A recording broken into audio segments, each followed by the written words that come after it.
I've been told by everybody up on this roof that they're all off the roof. I am on the roof of exposure 4. Got fire through the roof of the fire building in the entire rear section.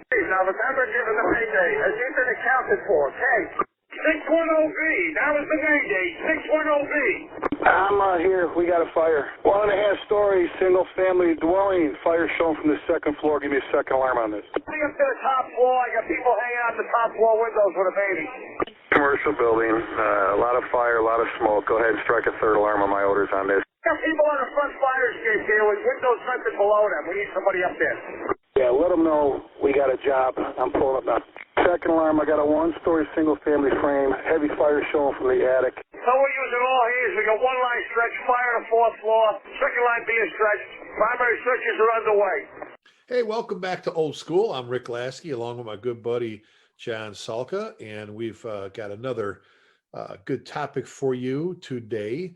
John, I know this is probably going to be a few days away from it by the time we get it aired, but looks like you guys are going to have it for a while. You guys got hit with some good snow in the Northeast there, huh? Oh boy, yeah, we got actually a foot at my place. It varies as you go around, above or below. Some people got more than a foot, some people got less than a foot, but everybody got some decent snow. And I'm thrilled always to get some snow. So I know you love it. Just do a little more cleaning up outside on the driveway and all that. But everything's good. Everything's good. Yeah. Oh, cool. Well, hey, before we get any further, I know we acknowledged them on our Hump Day Hangout the other day, but I got to say it here because we've got a lot of folks that don't tune in for the one, but for the other. But where I'm helping out when I'm volunteering, Wichita West, Volunteer Fire Department here in Wichita County, Texas, working for Chief Ryan Fetzer. And they had their yearly dinner / awards banquet, John. And I know you guys do it with South Blooming Grove. And I just want a little shout out, throw a little shout out to two of the award winners this year. The firefighter of the year went to the assistant chief, Michael Albert. Michael's a great guy. John, he worked for Double Oak, which was really close to Louisville. So we did a lot of fires together. And then moved out this way. He's the owner of the Service Master out here, doing great things at restoration and all kinds of other emergencies for folks out there, taking care of families and businesses. But so Assistant Chief Michael Albert ended up with Firefighter of the Year. So congratulations, Chief Albert, on that. Great guy, great mentor to a lot of our younger firefighters. And then, John, you'll appreciate this one. Ed Moore. Ed Moore is a volunteer with the Wichita West Volunteer Fire Department. Ed retired from Cary, North Carolina. About 250 guys, decent sized department, retired and ended up moving out this way with his wife and got on the fire department here. And he got Rookie of the Year. And Wow. He's already been teaching classes, some search drills and some other things. And a lot of the younger firefighters look up to him because he's got time in service, if you will. But it's pretty cool. That whole, like the article I've got coming out, the veteran rookie, fitting in and contributing and mentoring and helping out where you can. And, but so congratulations to Ed and Michael on their awards and, great fire department. Chief Ryan Fetzer does a great job there. And, I'm just like, this, I've wore your ears out with this. I'm excited to be volunteering there now. So, and you know what else is nice about what you were just talking about is that, like, I write a lot, like the guys that are retiring. I work on my last shift, work my last day. I always write, enjoy the second half. And it's nice seeing guys enjoy the second half. And some guys jump in, like yourself, jump into a volunteer department in their retired years. You know what I'm saying? Even though they were paid, even though they were career, even though they were maybe even a chief somewhere, they jump in somewhere and volunteer and help their community, in the second part of their life. So, I thought it's pretty nice that guys do that. Some guys just want to retire and turn and walk away, and that's just fine. That's for some guys turn the last page and say, what's next? And they buy a horse and they buy a farm or they go skiing or whatever they do.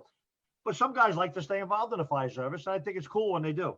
Well, and I told you the article I just submitted, the veteran rookie. It's exactly the whole lead is just what you said. It's, you do 20, 30 years at your, career department, you retire, you do, 25, 30 years at your volley place and you hang your boots up and, you stay in town or you move away or whatever.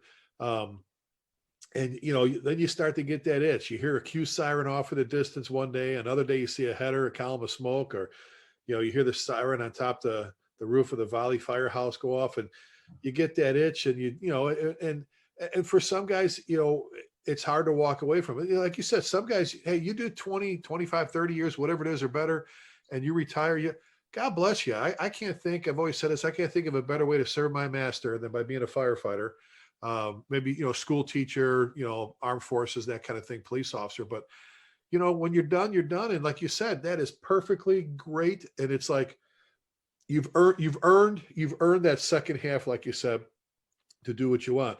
But then there's those of us nut jobs that can't get enough of the fire service, like yourself and Bobby Halton and the rest of them, where we still have to do things. So I'm having fun with that. I'm really upset right now myself, John. I've only missed 3 calls since I got on. One, I was doing a hump day hangout with you.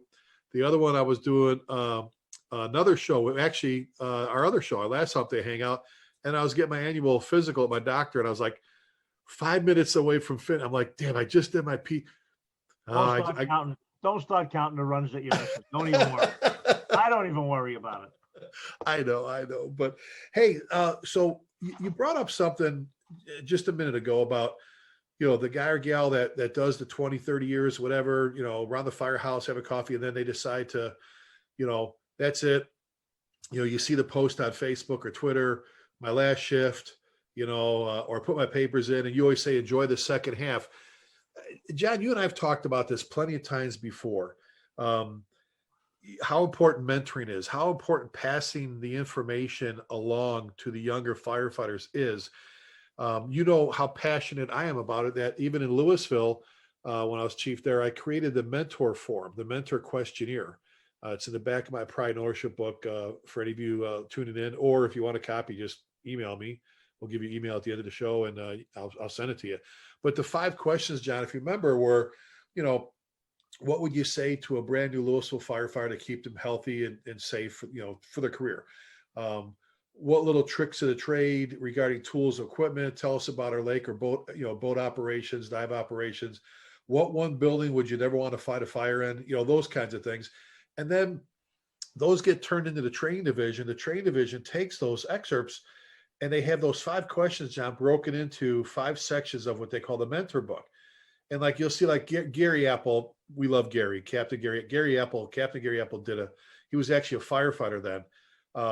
We had anybody with 10 years or more fill it out. And then when you retire, or you say you're retiring, we ask you to fill it out as best you can.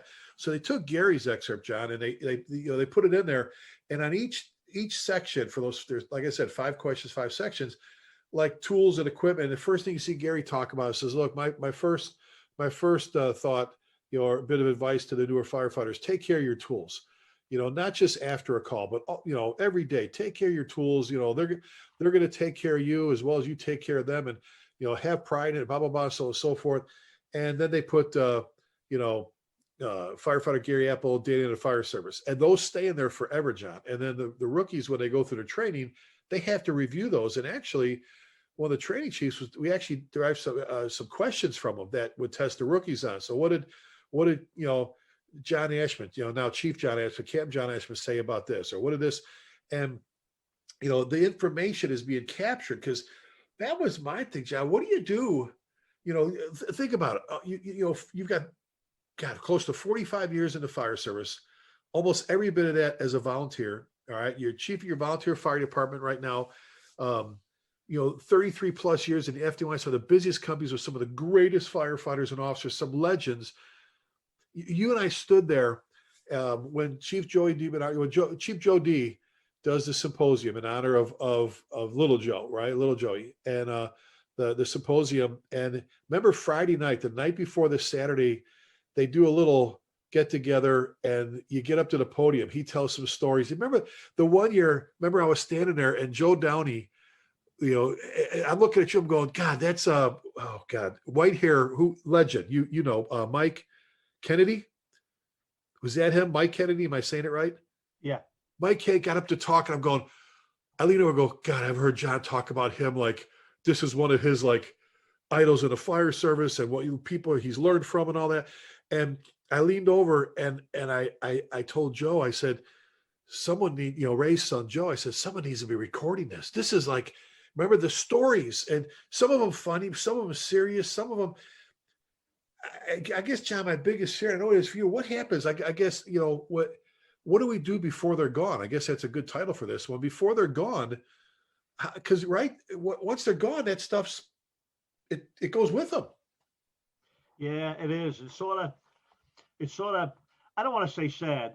Obviously, everybody, listen, there's all different guys out there from different jobs, not just the FDNY, career jobs, volunteer places that are busy. There's all sorts of guys out there that, that tell great stories and remember, Bob Farrell from FDNY Ladder 3-1, he's retired captain, Firehooks Unlimited, unbelievable guy. He's on Facebook every week or two. He comes up, a 10-paragraph story. Then he remembers the deputy's name and the driver's name. And let me ask you a quick question, though. Isn't he like one of the most decorated absolutely firefighters? Absolutely. You would never know it, right? You would never know. He would never say a peep, but he's got like, the Ray Downey big medals. Yeah. And like I said, he tells stories. He tells unbelievable stories. Some of them are funny. Some of them are fire stories. And he talks about, crawling down the hallway and his can man, Kelly, goes into the first bedroom, and there's more senior guy, Jethro stays with him. And he tells stories, and he remembers every single guy's name, every crawling path that they took going into fires. Then he tells stories about a deputy coming and being pissed off about a tool getting lost or a tool at a job. And my goodness, it's unbelievable the details that he tells. And some of them are so funny and humorous, and some of them are scary. And he just goes on and everybody writes, another great story, Cap, you got to write that book, and stuff like that. And I say the same thing. I hope somebody's saving all these Facebook entries, because they actually would be a great book. And even if they're not a great book, even if somebody, remember what they did with Andy? There's no actual published book of Andy Frederick. Believe it or not, the whole world knows him. Everybody reveres him, and nobody's actually published a book, but somebody did. There is like a 75-page collection of all his articles put together, and that gets passed on and on and on. Not as well as a book would, but so that's the question. And there's probably dozens of guys out there right now listening to me, guys and gals, and saying, yeah, that's like that guy Tim in my fire department that was around for 35 years, and that guy Ray in my fire department that was around for 25 years. So the question is, what do we do? I'm saying? A lot of this is, and it's not just in the fire service. You talk to your old Uncle Sal, who was a Mason, and he's telling stories about, I helped build St. Patrick's Cathedral, me and my friend, and every industry, every trade's got stories from guys as they're going on, and we're really short of either somebody writing an article or somebody taking notes or somebody writing a book. I don't know. Now, Harvey Eisner, we all know Harvey. Harvey passed away unexpectedly a couple of years ago. Editor-in-chief for a long time, editor-in-chief, Firehouse Magazine, Firehouse Expo. Absolutely. Chief of Tenafly Fire Department, volunteer chief, and, honorary, I forget if he was a deputy or an assistant chief with the FDNY. Wonderful man. Guy was great. When I was a young firefighter in Rescue 3, he was riding along with us with his camera. And he's the guy that got me going and writing and teaching and everything else. But to make a long story short, just a few days before Harvey died, he was sitting in the office that I'm sitting in right now with me. And he was working on a book project, and he was contacting all the old timers that he knew from the FDNY. And he had just a one sheet. I think it was 10 questions. Everybody answered the same 10 questions. And he would sit down, believe it or not, he had a little cassette player with the blank cassettes. I can hear them going in. What are those? What are cassettes? Nobody even knows. And he had, my God, he had 40 or 50 guys, I think, already done. He would sit down with the sheet with you, and you would verbally answer the questions, and he would talk a little bit about it and maybe throw a follow-up question. And he had all the tapes, and he was going to have it all, transcribed into the Word, and then it'd make a book, and then he suddenly passed away. And the book died with him. His brother was even sort of asked, hey, what are you going to do with that? Why don't you pass it on to somebody? And I don't know if anything did or didn't happen to it. But the whole point is, that was a great opportunity. That was, 10 great questions. And those questions were designed at capturing what was the greatest thing you ever saw? What was the funniest encounter you ever had at a firehouse and stuff like that?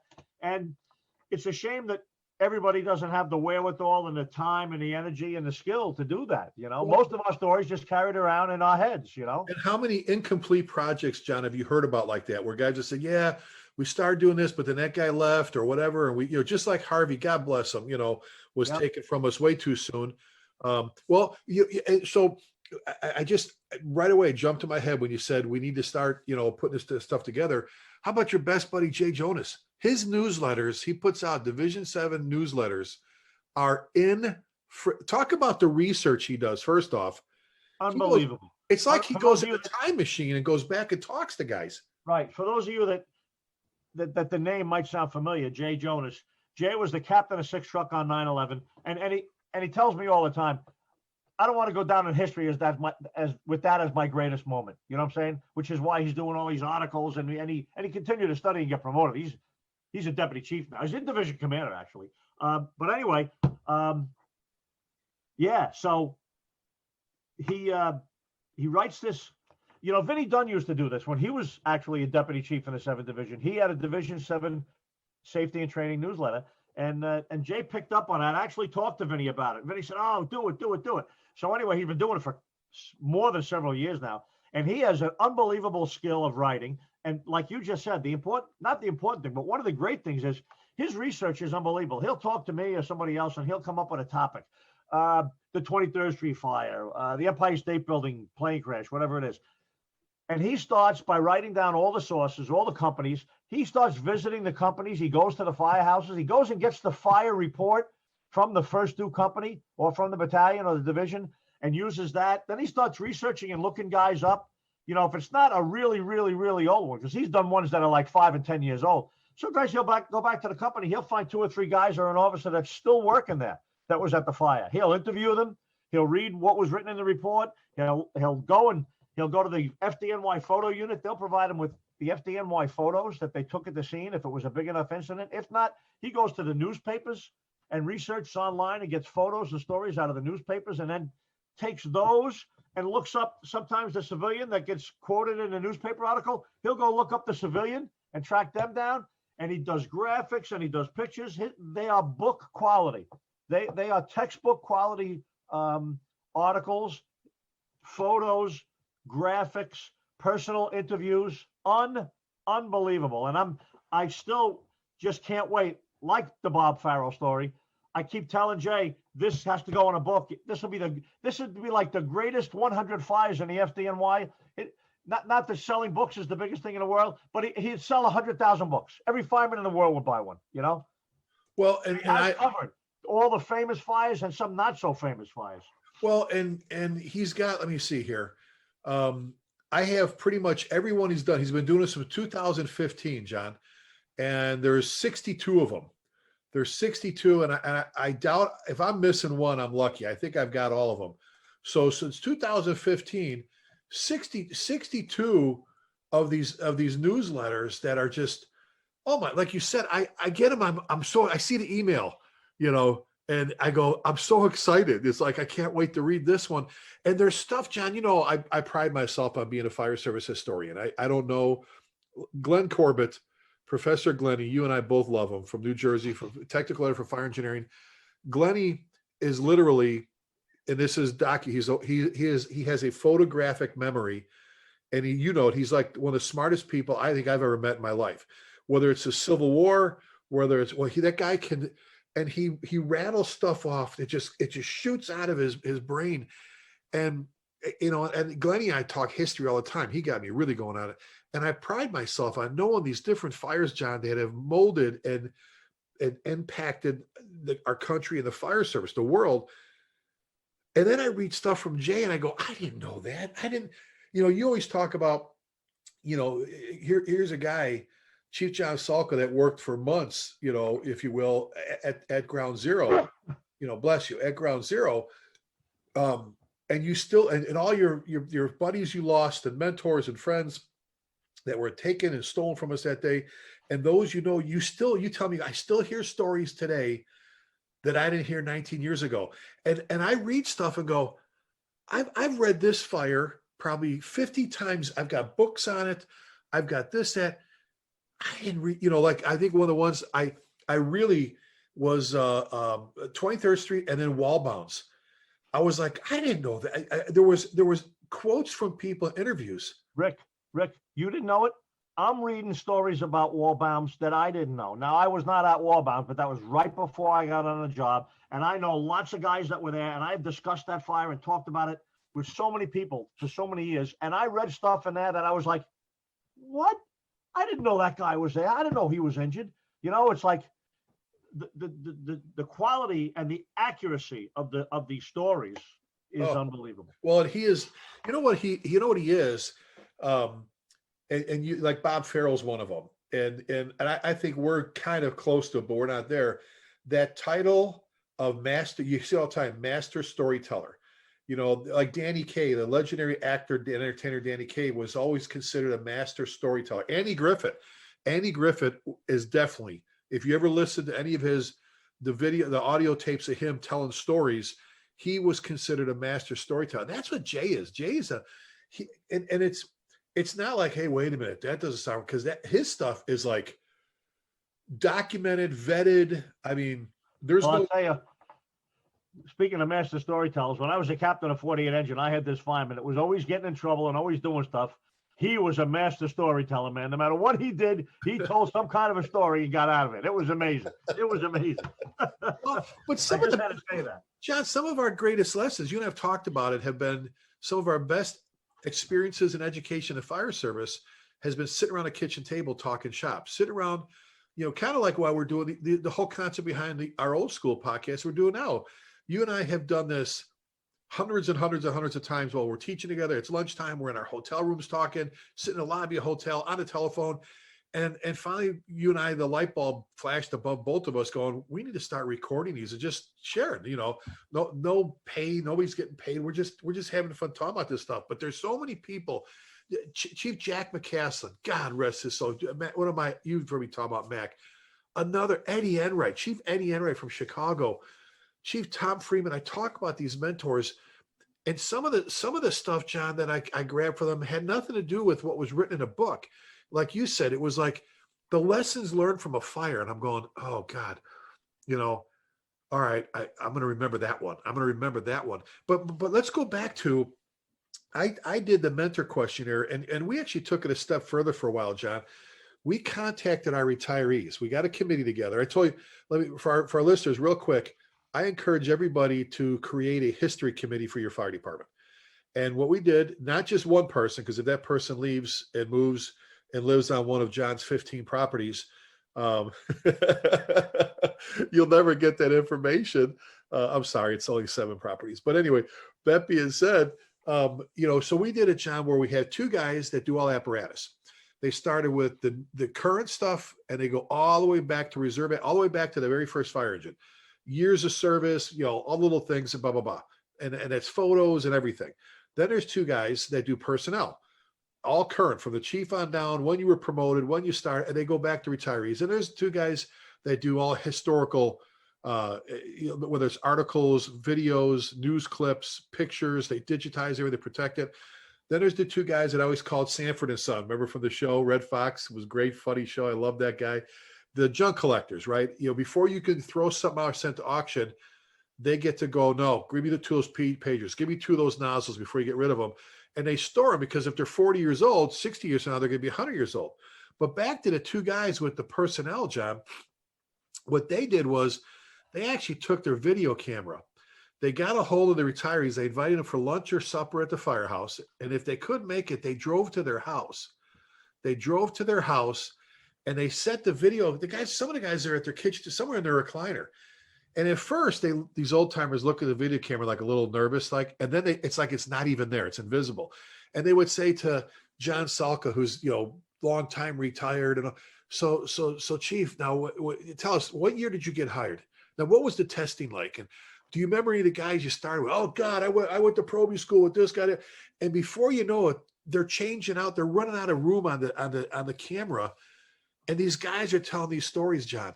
And there's another big metro department in Texas with several thousand guys. They actually put them on YouTube now. They film the old timers, and so they're videotaping the Bob Farrells. They're videotaping these people, like you and I said before. What happens if you don't grab this? And sorry to say, but every time they sat down with us, our guys at the kitchen table, told us a story. you know where I'm going with this. 5 guys, 8 guys, whatever, hear that story. How many different spin-offs do you hear from that? And it grows or detract. Instead of, God, we got them on video, whether it's recorded, like Harvey did with you, or video recorded.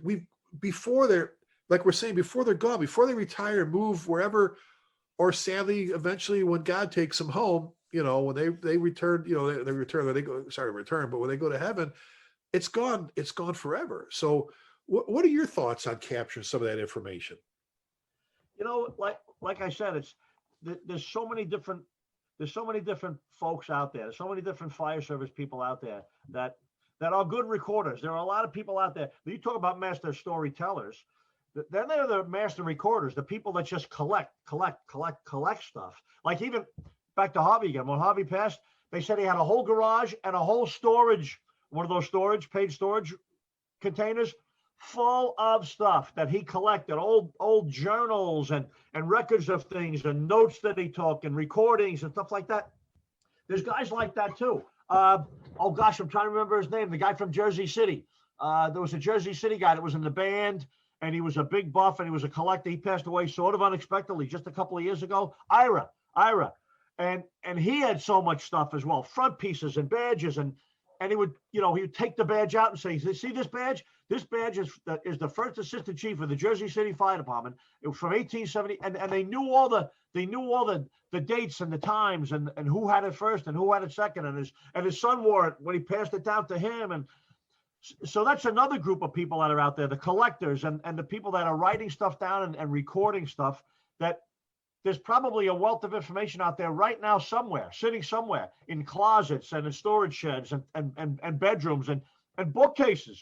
People have them on their bookcases, notes and things like that when they retire. So I know a guy, John, that he was going through, like he was cleaning up. This is how it started. He was cleaning the day room, and the bookcase, the big bookcase of day room has all the IFSTA manuals and so forth. And in there was a couple copies of their 50th anniversary journals. Like some places do a 100th anniversary. No, I'm sorry, it was a 100th anniversary book. And he started going through. He's looking at the old pictures and look at the old fires. And then he started asking questions. Does anybody remember what happened as far? Yeah, Joey's dad was actually on the job then. And this is how he started, and now it kind of grew. So like you say, there's guys that are keeping this stuff. I think there's books right on your own shelves. There's pictures on the walls. Again, the history. Let me just throw this in there. How about this for these guys? Your retirees, and let's throw this in there. The question of what are you doing for your former members, retirees? Are there pictures on the walls? Our guys, we would buy them like a shirt or a coat that had the department logo. It would say retired captain or whatever, so-and-so. We even had a decal they could put on their vehicle that said retired member. You see a lot of people that they give the chevron for above their patch so they can still wear their Class A and nobody's saying, they're still proud, but it says retired member on their badge. I guess that a luncheon, maybe, we used to do a quarterly retiree luncheon at our chaplain's church or at a restaurant, just getting the old guys together. And if you're a young guy, if you can attend one of these quarterly or whatever retiree luncheons, just show up and be quiet and listen, right? And let them start going. Because I'm all right. Have you ever been to you go to a lot of gatherings with former guys or different departments? Have you ever been there where nobody has told any stories about it never happens. They always, right? Yeah, usually the smoke is down to shoulder level from the fire torch, but it's so true. It's so true. Now, listen, you just said something though, that made me think of another thing. Pictures on the wall. Now, a lot of places you go, firehouses, fire stations, training academies, they got, pictures all over the place. My own office, I have pictures all over the place. And I saw something that somebody was doing, and I can't remember where it was. It was in the past couple of years.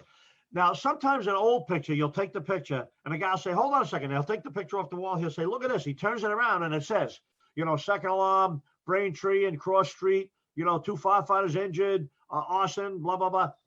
And it's got the date.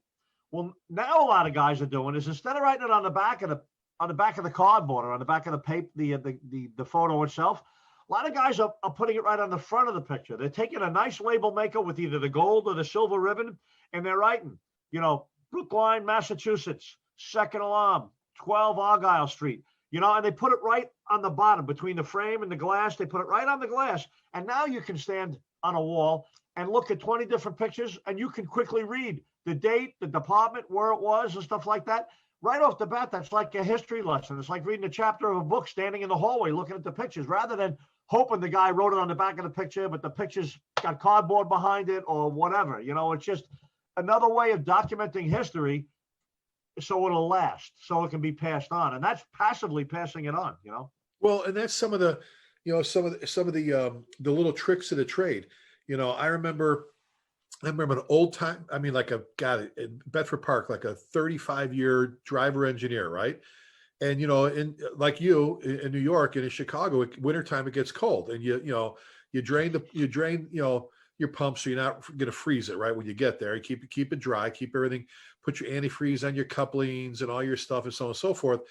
And he said, and he watched me at a run. I was driving the other engine. He says, "Rick, come here." He goes, "Don't circulate your pump yet." I go, "But it's like 10 degrees below zero." He goes, No. He goes, "What you do when you get to the scene, if you're not pumping, if you're sitting off to the side or whatever like that, you don't want your pump to freeze up, take your hands and feel the intake on the side. Is it cold? Cold?" He goes, "Okay, now start circulating your pump. You're circulating your tank water," right? He says, when the tank water gets warm, he says, he goes, you can stop, you're doing what you're doing. He goes, "But what happens is when you get there, you're actually circulating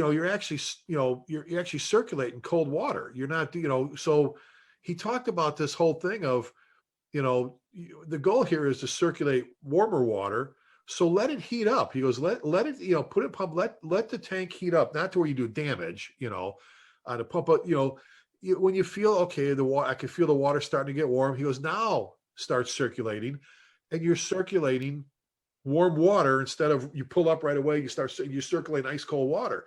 He said, that's like Eddie Enright's, John, the little tips, talking these little bits of information from these guys before they're gone. When he said, "Rick, so we go to a sprinkler building, warehouse or whatever." He says, "We pull up, I tell you to hit the standpipe." You heard me talk about this before. Just hit the standpipe to support the system, right? Hit the FTC to support the system. He says, "We got smoke, we got a fire. Okay, we don't know what we've got yet." He says, "There's certain things you could tell me as a driver operator." He goes, "Of course, I want you, hook to the system, get to your hydrant, flush your hydrant, test your hydrant, hook up to it." He goes, "Charge it to your intake and stop right there. Charge your hydrant." He goes, "I'm telling you, do everything that you normally do. Stretch your hose to hook to the system, get your hydrant hooked to it, obviously flush it, all stuff, hook it, but don't open the intake." And I go, "Why?" He goes, "And if I tell you to go ahead and charge a system, charge it with tank water." And then he says, "So Rick," he goes, "how much water do we flow out of the heads, the sprinkler heads?" He goes, "So you charge it and you're watching, and your level's not dropping at all. It's been like, and what I want to hear is, command from engine 2. Go ahead, Chief. I've had a system charged. I haven't dropped one light on my tank." So maybe, he goes, either I don't have as big a fire as we thought, cold fire, whatever, or maybe somebody's messed with the sprinkler heads. He goes, whatever. He goes, the opposite is, "Chief, I charge a system. I'm already down a quarter tank. I'm going to go, now I may have multiple heads off." Or he goes, "There's so much you can," and I'm like, I never thought of that.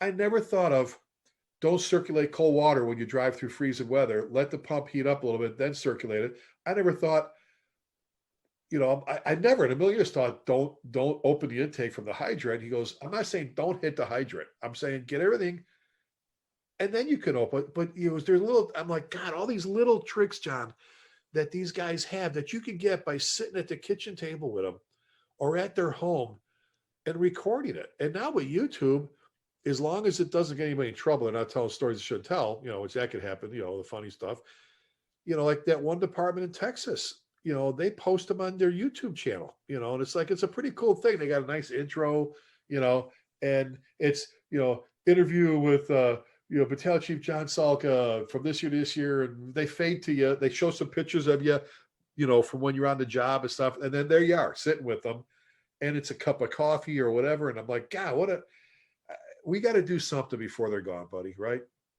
Absolutely. And like I said, it's a difficult thing to ask a lot of people to do, because it does take some special skills to start recording or writing or taping or videoing or even retelling stories. You know, sometimes people really mess them up after they hear them, you know, but it's a challenging thing. Unfortunately, Harvey's gone. He had the right idea, but there are a lot of other people around like Harvey with the skills and abilities. Every department's got somebody. Every department's got somebody that can tell you all about every fire, when it was, who was working, what shift was there, and everything else, you know? Well, and this is where you and I both talked about this plenty of times in class about appealing to the different generations. So we're appealing to the more elder generation, the retirees or former members and that, to peel off some of the great bits and pieces of information about the fire service, the fire department, whatever. Go the opposite way, John. We've talked about, you got these brand new firefighters coming in that are amazing with these phone things and these and the apps. And I see these guys, you see them, they put together these short videos on YouTube and on Facebook that are incredible. So like you said, it takes some work, but sometimes you got a young guy sitting there that's just itching to do, right? He's got all this talent that we're like, we got this kid on the job. But he could put video, they do this Snapchat stuff and all the rest of these things that, you know, maybe appeal to them. You got these young guys and gals that they could put that shit together faster than you and I can even think about it. There you go. You know, hey, look, you know, fire engineering does it. FDIC does it, right? When you're going to do a presentation at the show, they ask you to send in a little video, and they rely on everybody just being able to make their own little short, self-made video without any props or script or anything necessarily.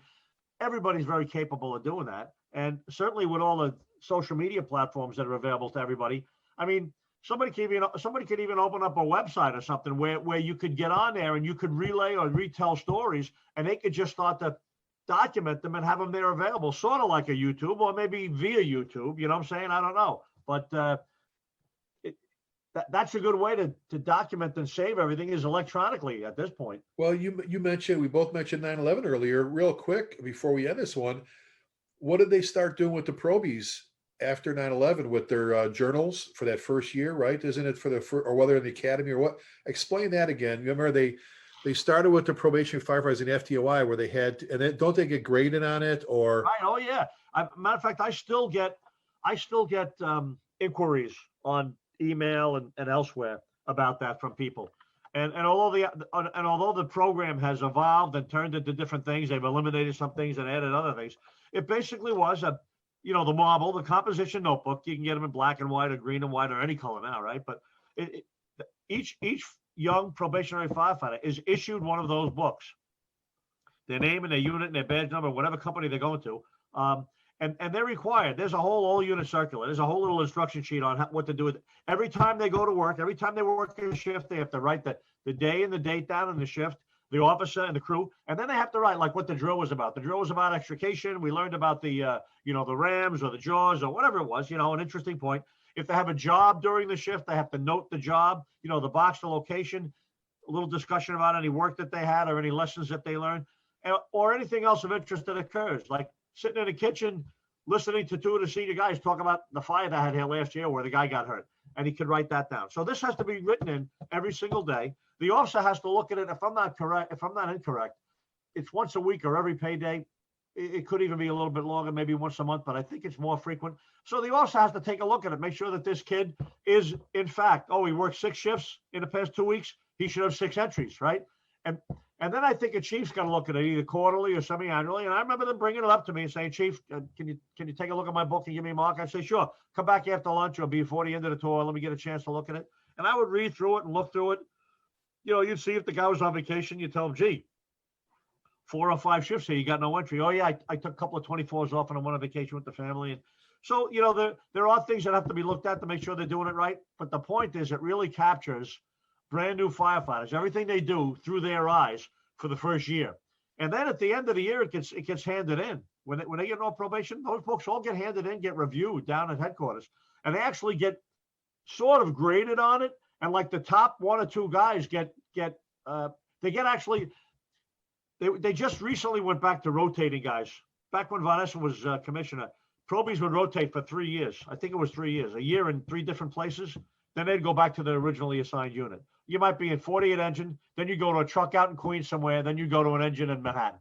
Then you go back to 48 after the 3 years. Some guys got a taste of something else somewhere else that they wanted to go see. and they would make their way back there eventually. And some guys, like their permanently assigned unit. But you didn't get an actual permanently assigned unit until after the first year. And some guys would actually get a choice. Where do you want to go? What company you want to go to? You had the very best notebook. Actually, one of the guys in 45 Engine had it. And I just read a Facebook entry that he had on here this morning. I'll think of his name in a minute. And he had a great book. He would take photos with his camera and then glue them in there and stuff like that. And it was really a thought-provoking idea that probies would write down everything, every drill they had, every fire they had, every shift they had. And then they would go back and look at it. Guys said, oh, that was the most valuable year I had on a job. Some guys actually kept going after that on their own.